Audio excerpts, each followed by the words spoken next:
नमस्कार छात्र छात्राओं। राजस्थान का अध्ययन हम कर रहे थे। राजस्थान के भौतिक विभाग का अध्ययन हम कर रहे थे और उस शीर्षक में आज हम राजस्थान को वापस से थोड़ा देखेंगे। राजस्थान के उत्तरांच को, जैसा कि पिछली कक्षा में मैंने आपको समझाया था कि राजस्थान को अरावली का भागों में बांटते हैं। ये अरावली की स्थिति है जो हमारे सामने है। ये अरावली है हमारे सामने।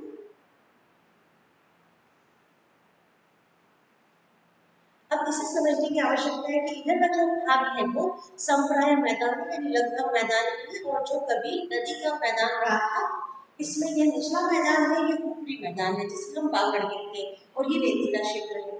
इस रेतीले मरुस्थल के अंदर ये जो भाग है यह चट्टानी क्षेत्र है, यानी यहाँ पर नवी चट्टाने हैं, ग्रेनाइट की चट्टाने हैं, जहाँ पर किसी प्रकार की वनस्पति नहीं है। तो ये जो रेगिस्तान है ये मरु रेगिस्तान है, यानी मरुस्थल है, रेतीला रेगिस्तान है और चट्टानी रेगिस्तान है, दोनों का मिश्रण है। कहीं चट्टान है और कहीं रेत है। इसके बाद हमने देखा था पिछली कक्षा में कि हमने मैदान को 3 भागों में काटा था, दुग्गल का मैदान, शेखावाटी का और टोनी बेसिन। ये 3 भाग हमने इस बांगड़ के किए थे, जो कि ऊपरी नदी का मैदान है। नदी अब नहीं है, ये बात ध्यान रखने की कि नदी अब नहीं है, पहले ये एक नदी मैदान था। अब बात आती है अरावली की। क्रिटेशियस युग की जो ये मोरदार श्रृंखला है, इसको मूल रूप से हम 3 भागों में बांटते हैं। ये जो ऊपरी भाग है, ये जो हमें दिख रहा है, ये अलवर पहाड़ियां कहलाता है, यानी कई सारे पहाड़ियों का क्रम है जिसको जो अलवर जिले के अंदर आती है, अलवर की पहाड़ियां कहते हैं। हालांकि ये पहाड़ियां आगे जाके दिल्ली तक जाती है, मगर हम राजस्थान की चर्चा कर रहे हैं इसलिए हम दिल्ली तक न जाकर अपने आपको राजस्थान की सीमाओं में भी रखेंगे। तो यहाँ पर अरावली चौड़ी हो जाती है और अलवर की पहाड़ियां हैं जिनमें कई सारी क्रमिक पहाड़ियां देखने को मिलती है जो अधिक ऊंचाई नहीं रखती है। तो ये जो उत्तरी पूर्वी पहाड़ी प्रदेश है राजस्थान का, जिसमें 700 मीटर तक चोटियों की ऊंचाई आपको देखने को मिल जाती है, जिन्हें हम अलवर पहाड़ियां कहते हैं, और जगह जगह से इसमें टूटन भी देखने को मिलती है। इसके बाद जो मध्य अरावली है, यहाँ आप देखिए इसमें सीकर, छतरपुर, शेखावाटी और मेरवाड़ यानी अजमेर वाला जो क्षेत्र है, मेरवाड़ की और शेखावाटी की पहाड़ियां इसके अंदर आती है। ये मध्य भाग है जो सकड़ा है, यानी जिसकी चौड़ाई ज्यादा नहीं है। आपको दिख रहा है एक सतही पट्टी के रूप में यहाँ पर आपको अरावली दिख रही है। ये बहुत ही जीर्ण क्षेत्र है जिसमें कई सारे विंड गैप्स हैं।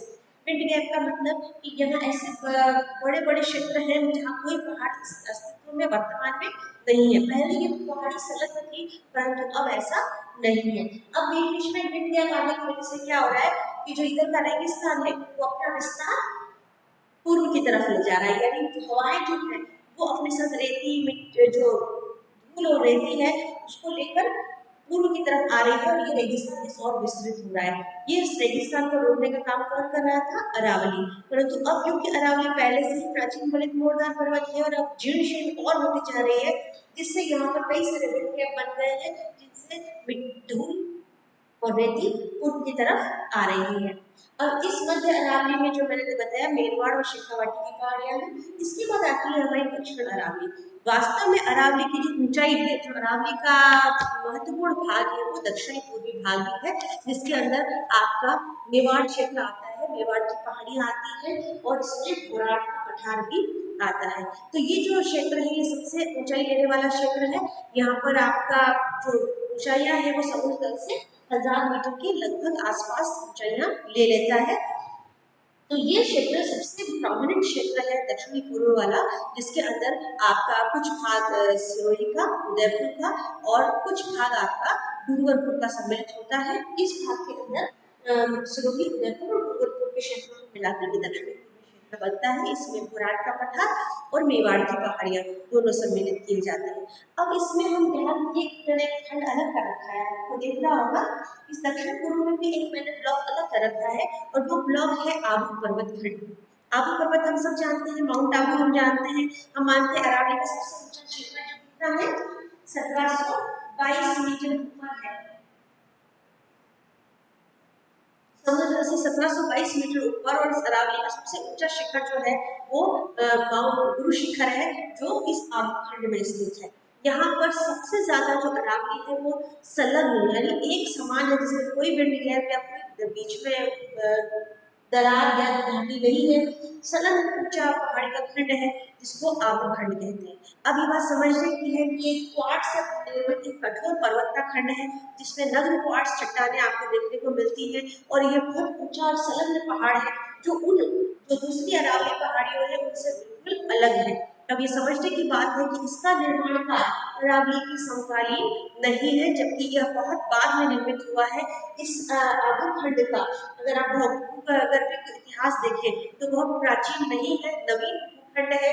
इस कारण यह ज्यादा ऊंचा है और इसका अभी तक जो अनाच्छादन की जो शक्तियां है वो उसको अभी तक ज्यादा जीर्णशीर्ण नहीं कर पाई है। हालांकि बराबर जो अपक्षयी शक्तियां है इसमें कार्य करती है, क्योंकि क्वार्ट्ज से बना है, कठोर सघन चट्टानें हैं, इसलिए ऐसी चट्टानों का अनाच्छादन बहुत आसान नहीं होता है। तो यह अनाच्छादन की प्रक्रिया से गुजर रहा है, परंतु यह ऊंचा क्षेत्र है जहाँ पर कुछ शिखर जो मैंने बताया 1722 मीटर ऊंचा, ये यहाँ पर सबसे ऊंचे शिखर के अंदर आता है। इसके बाद जो दूसरी उच्चतम श्रेणी यहाँ पर आती है वो है जलगा पर्वत, जो कि लगभग 1200 मीटर की ऊंचाई का है और वह इस मेवाड़ पहाड़ियों के अंतर्गत आता है। तो 1722 के बाद जो दूसरा है वो है जलगा पर्वत है, जिसे जग्गा जी भी कहते हैं, जो आपका इस मेवाड़ पहाड़ी क्षेत्र के अंतर्गत आता है। तो ये बात क्लियर होगी कि हमारा जो अरावली है ये एक प्रकार की प्राचीन कालीन मोरदार पर्वत श्रृंखला है जो अब जीर्ण शीर्ण हो चुकी है और काफी नीची हो चुकी है। इसको हम 3 खंडों में बांटते हैं, अरावली अलवर की पहाड़ियां, मध्य अरावली और मेवाड़ की पहाड़ियां। आबू खंड मेवाड़ की पहाड़ियों की से संलग्न है, परंतु भूगर्भिक दृष्टि से हिमालय अरावली के साथ नहीं है, अरावली से अलग है, मतलब भौगोलिक दृष्टि से हम उसका अध्ययन अरावली के साथ ही करते हैं। अब इसके बाद हम आते हैं अगले पट्टी की तरफ या अगले भूभाग की तरफ, जो है मैदान, पूर्व का जो मैदान है। अब ये पूर्व का जो मैदान है ये पूरा ये बनास का मैदान है, मध्य में जो दिख रहा है आपको, ये छप्पन का मैदान है जो डूंगरपुर बांसवाड़ा में है, और यह उत्तर का मैदान है। तो इसको 3 टुकड़ों में बांटता है। छप्पन का मैदान माही, आप जानते हैं माही नदी द्वारा सिंचित और निर्मित यह साबरमती नदी यहाँ से बहती है, तो ये छप्पन का मैदान है। इसके बाद आता है बनास नदी, जो कि सहायक नदी है चंबल की, बड़ी सहायक नदी है जो उदयपुर के पास से निकलती है और बड़े लंबा रास्ता तय करते हुए अपना काफी जल ले जाकर चंबल में मिलाती है। तो बनास का जो ये बेसिन है ये पूरा एक मैदानी क्षेत्र है। इसके बाद मालपुर करौली का जो मैदान आता है उत्तर में, जिसमें आपका धौलपुर है, सवाई माधोपुर का कुछ भाग है, करौली है, ये सारा क्षेत्र इसके अंदर सम्मिलित होता है। तो ये 3 मैदान हमें मिलते हैं। अब ये जो मैदान है ये विषय क्षेत्र है, अपेक्षाकृत उपजाऊ है और उर्मिल है। उर्मिल मतलब लगभग मैदानी है, बिल्कुल समतल मैदान ना होकर बीच बीच में कहीं कहीं उर्मिल मैदान देखने को मिलता है। यह मैदान एक बीच का सैंडविच क्षेत्र है इस पर्वत और इस पठार के बीच। ये जो क्षेत्र आपको दिख रहा है ये विंध्यन पठार का एक भाग, जो मालवा का पठार का एक भाग है।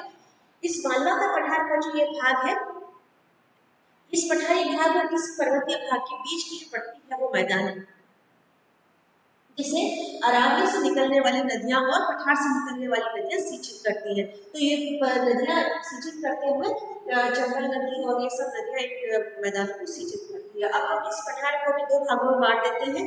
इस पठार के बड़े बड़े 2 टुकड़े जो होते हैं वो है दक्कन का पठार और विंध्यन कगार। विंध्यन कगार क्या है?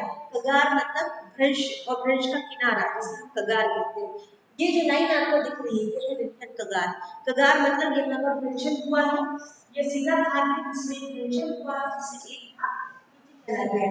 ये जो ऊपर उठा हुआ भाग है ये कगार कहलाता है। ये जो बाहर निकला हुआ जो भाग, अगर भ्रंश में एक भाग नीचे खिसक जाता है, एक भाग ऊपर हो जाता है, तो ये जो नग्न भाग सामने आता है उसको हम कगार कहते हैं, और ये जो है विंध्यन कगार।